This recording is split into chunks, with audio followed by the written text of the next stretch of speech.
Hopkins, Pro Football Plus, out here at the Commanders' headquarters as they get ready for their second game of the season at home against the New York Giants. A divisional game, and some are saying that this is a must-win for this team. So this week, I'm focusing in on the defensive side of the ball again. And when you look at what they did against the Tampa Bay Buccaneers, it was almost like a train wreck on defense. A lot of mistakes, and Coach Joe Witt talked about some things that went wrong in that game. Couldn't get off the field on third downs, leveraging certain situations, not being able to get the quarterback down, communications problems, and the list went on and on. Had a chance to talk to some of the players about what went wrong, what they have to do this week against the New York Giants, because they face Daniel Jones, another quarterback that likes to get outside the pocket and run. And this is what they had to say.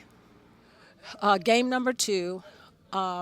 Coach Witt talked a little bit today about some of the things that went wrong, communications, and some of those things he wants to correct. What did you see and preparing for the Giants? What's the key this week? Most importantly, honestly, is the communication. Like, I feel like last game, that's what we was kind of lacking, and that's how some of those like explosive plays were just popping out the ground. So we just been able to communicate, fly around, read our keys, and play fast. This week, Coach Witt, when he got with each group and everything, and I saw in practice that you all were working on a lot of technique stuff. Did you see that, or is that what it was this week? But yeah, I feel like, we had a lot to clean up from last game, so I feel like just really trying to hit all the little details and, just kind of take it back to square one and just get back to our fundamentals and things that'll help take us through those downs and, like, those hard plays. He also talked about the speed towards the end of last game. He felt that some of the speed that he preaches about all the time was kind of like missing at the end. Did you see that? I feel like it was a lot of things missing. Honestly, I can go on and on, but I feel like that's what this week he really put an emphasis on that, and also things with cleaning up. So just trying to get better, and just not make the same mistakes in week 2. So you already said something like you felt like a lot of things were missing. What were some of those things? You don't have to say a whole bunch, but what were some of those key things that you felt that was missing beyond just the communications? Really just our play style. We talk about like just being violent and just attacking the ball, and I feel like those are some things we didn't do last week, but at practices, like I said, it's a huge emphasis on that. So guys just trying to play fast and just get the ball and change the game. The Giants this week, you got Daniel Jones and some of the things that he does. He's almost like a Baker Mayfield because he's all over the field. He can elude defenses and all that. What do you see as far as the Giants' key things to just stopping that offense?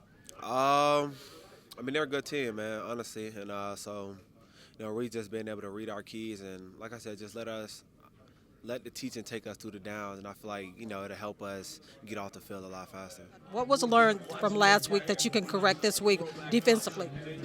I would say just the importance of communication and making sure we're all on the same page and, how we're going to get into our checks, what's going to make us get into those checks and what's not going to make us get into those checks. So just making sure we're on the same page, seeing certain things, formations, motions all the same way, and just make sure we play, a lot smoother and more as a unit. How important is it, Daniel Jones, they had a rough time at the office last week also, but he seems like he's pretty successful against the Commanders. But what is the things about him that that defensively you all have to do? He's a dual threat. He can throw the ball and he can run the ball. So really just giving him the credit that he deserves. We can't try to, overlook anything just based on how they played last week. We got to continue to focus on us and put our best foot forward. Talk about communications a little bit, secondary-wise. Some of the things in the secondary were like miscues and everything as far as the crossing patterns. Just talk a little bit about communications this week because you talked a little bit about that earlier. Yeah, when you get in the game and you get a certain play call, you can kind of, mix certain things up. So, in the back end, we just have to make sure we got guys like, hey, outside leverage right here, inside leverage. Just any cues we can just give our guys, after we break the huddle, like as we're going out there and line up, just like, hey, remember where you're at right here. Remember where you got to be. So just stuff like that. What did you learn from last week, the time you were in there, to incorporate it in facing the Giants this week? I would say just our effort, our communication, our attention to detail. I feel like we focus on those things and just focus on what we can do as a team, as a defense, offense as well, then I feel like we'll come out on top. Talk about a little bit more about the communication. What was some of the miscues that you could see? Honestly, it's just us talking, like about stuff to come, about stuff we saw in practice and stuff like that, and just issue plays. I mean, you get out there, you start actually playing, getting in the game, might get a little bit tired sometimes. So it's just that's how communication got to be at a high level all the time. Because it's easy when we're in air conditioning, in meetings, communicating and talking. And even at practice, sometimes when you get in the game, you get in the fire, it can get hard sometimes. So you got to act. That's why the communication got to be at a really high level. So when you get in those pressure situations, when everybody's tired, even the offense is tired as well. So you come out and you end up on top on the play. So. Got the Giants this week. Daniel Jones, he's another scrambler, somewhat like Mayfield. What's the lessons learned there, right there, in containing him? Just got to keep an edge on the defense, honestly. That's for everybody we play, and just run to the ball, honestly. And when you do that, we'll get them down. So. Well, as we get ready for the New York Giants, the Commanders' first home game, a divisional game, and then we hear a big story as far as Emmanuel Forbes go down. What's your thoughts about that, being that we look at a defense that struggled against the Tampa Bay Buccaneers, and now they go down one last man in the secondary? Yeah, so it's kind of the situation that we've been talking to a lot of Commanders fans about, and something that we've been talking about on the sidelines as well, all through training camp, because a lot of people looked at Emmanuel and kind of said he's not living up to that first-round billing, he's not, shouldn't be a starter on the team, and all that stuff. And if you believe that, that's fine, right? But the question that you have to ask yourself, and the question that the coaches are asking themselves, is who's behind him, and is that an increase? Is that an improvement? You know what I mean? Because it's not always necessarily an improvement. And I kind of always go back to when Buccaneers fans wanted to see Donovan Smith bench for years and years and years as left tackle, and then he ended up getting hurt for a couple of plays, and the guy came in to replace him, and all of a sudden Tom Brady's running for his life, and everybody's like, no, get Donovan Smith back in there. Just because you don't necessarily like the guy that's at the top of the depth chart doesn't necessarily mean the guy who's behind him is going to be any better. Well, the Washington Commanders are about to find out if all the fans who wanted Emmanuel replaced and said, well, whoever's behind him can't be any worse. We're about to find out, because he's going to have thumb surgery, which means he's going to miss, I would venture to say, at least 2 weeks. I'm not a doctor, but I would say he's going to miss, obviously, this game, and probably, obviously, going to miss Cincinnati. We'll see what happens with Arizona. I don't know how long it takes a UCL surgery procedure to heal, to be quite honest with you, but also this defense wants aggressive defenders. They want interceptions, and, that's a thumb on your hand, right? You need it to catch, and you need it to be able to get those takeaways. So, for better or worse, everybody who wanted Emmanuel Forbes off the field, you got it. Let's see if it's going to be any better. So when we look at that, David, as far as backups, because they always say next man up. You can't worry about who went down, but the next man up. And we saw that some in the Tampa Bay game as far as Noah. And I'm not even going to pronounce his last name. I'm going to let David do that. But he's literally the next man up.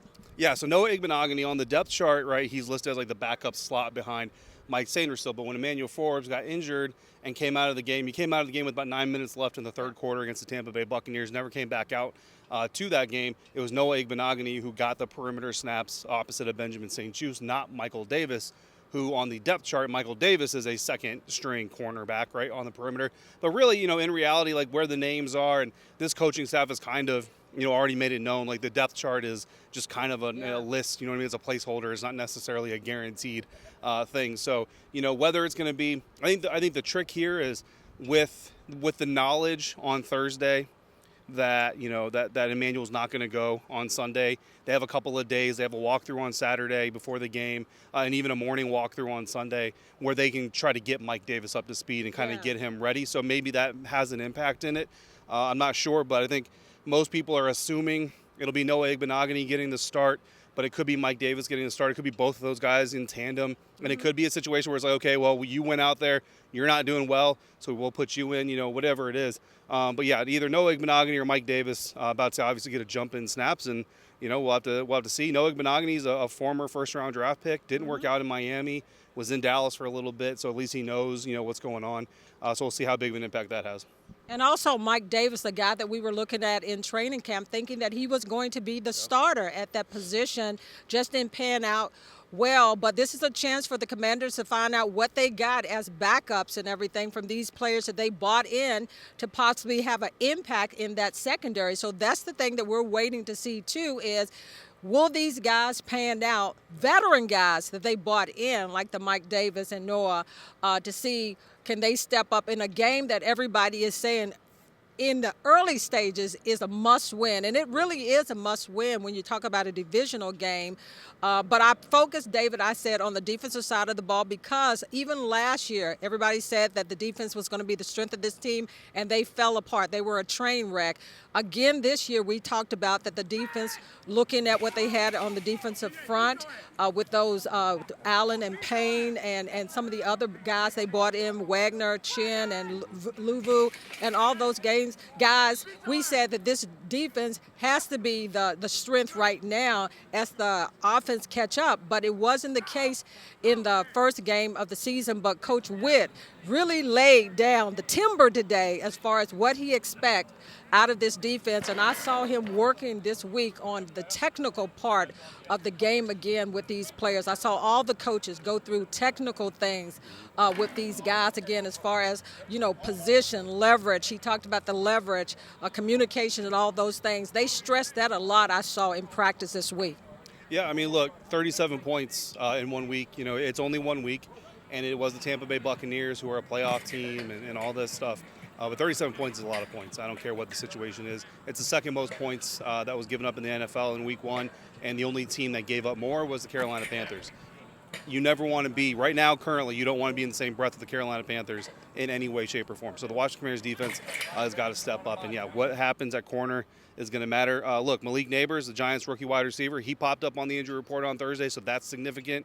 And obviously, if for some reason he can't go, that certainly has an impact on this matchup. But at the end of the day, if you're the Washington Commanders, you don't want to go out there and say, okay, well, we have an easier matchup because their star receiver is out, so that makes it better for us. No, you want to go out there and get better because you got better, not because the other team got worse. And look out for Chicozy Anuzium as well, the undrafted cornerback out of Colorado State on the practice squad. Potentially he gets to move up here this week. Yeah, the key thing, biggest news out here on Thursday was Emmanuel Forbes has to go in for surgery on his thumb. Will be out for some times now, but it's time for the other players to step up. And as Coach Joe Witt told us in the press conference today, can't worry about the other teams beating you. You just don't want to beat yourself.